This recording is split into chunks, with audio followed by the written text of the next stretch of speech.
Genesis 42. When Jacob learned that there was grain in Egypt, he said to his sons, "Why do you keep looking at one another? I have heard," he said, "that there is grain in Egypt. Go down and buy grain for us there, that we may live and not die." So 10 of Joseph's brothers went down to buy grain in Egypt. But Jacob did not send Joseph's brother Benjamin with his brothers, for he feared that harm might come to him. Thus the sons of Israel were among the other people who came to buy grain, for the famine had reached the land of Canaan. Now Joseph was governor over the land. It was he who sold to all the people of the land. And Joseph's brothers came and bowed themselves before him with their faces to the ground. When Joseph saw his brothers, he recognized them, but he treated them like strangers and spoke harshly to them. "Where do you come from?" he said. They said, "From the land of Canaan to buy food."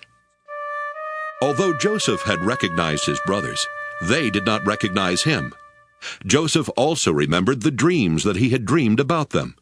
He said to them, "You are spies. You have come to see the nakedness of the land." They said to him, "No, my lord, your servants have come to buy food. We are all sons of one man." "We are honest men. Your servants have never been spies." But he said to them, "No, you have come to see the nakedness of the land." They said, "We, your servants, are 12 brothers, the sons of a certain man in the land of Canaan. The youngest, however, is now with our father, and one is no more." But Joseph said to them, "It is just as I have said to you. You are spies. Here is how you shall be tested. As Pharaoh lives, you shall not leave this place unless your youngest brother comes here. Let one of you go and bring your brother, while the rest of you remain in prison, in order that your words may be tested whether there is truth in you. Or else, as Pharaoh lives, surely you are spies."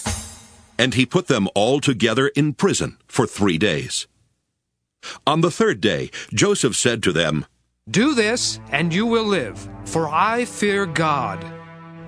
If you are honest men, let one of your brothers stay here where you are imprisoned. The rest of you shall go and carry grain for the famine of your households, and bring your youngest brother to me. Thus your words will be verified, and you shall not die." And they agreed to do so.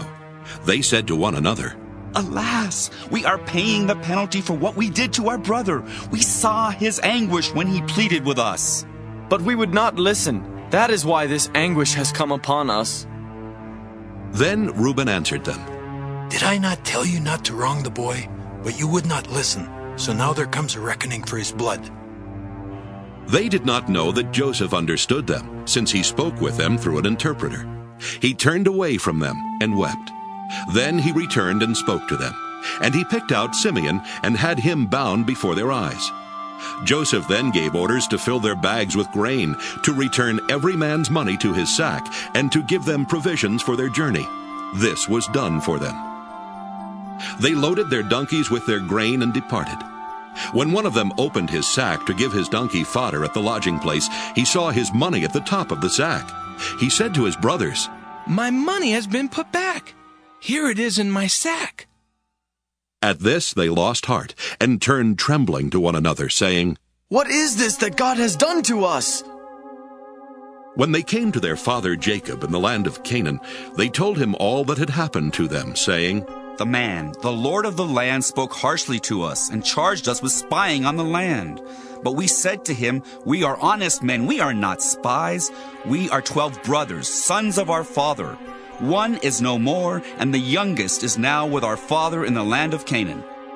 Then the man, the lord of the land, said to us, "By this I shall know that you are honest men. Leave one of your brothers with me. Take grain for the famine of your household, and go your way. Bring your youngest brother to me, and I shall know that you are not spies but honest men. Then I will release your brother to you, and you may trade in the land." As they were emptying their sacks, there in each one sack was his bag of money. When they and their father saw their bundles of money, they were dismayed. And their father Jacob said to them, I am the one you have bereaved of children. Joseph is no more, and Simeon is no more. And now you would take Benjamin. All this has happened to me."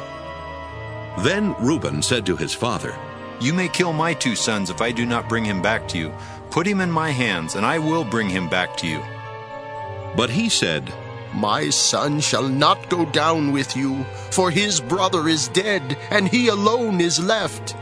If harm should come to him on the journey that you are to make, you would bring down my gray hairs with sorrow to Sheol."